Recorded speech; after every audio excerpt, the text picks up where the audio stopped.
When did the Razr flip phone come out? 2004. The 21st of January 2019, Motorola Razr patent appears online.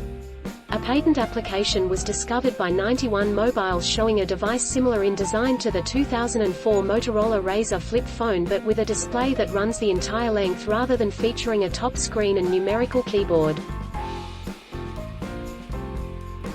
When did the first flip phone come out? 1996. The Star TAC from Motorola was released in early 1996 and was the first ever flip phone.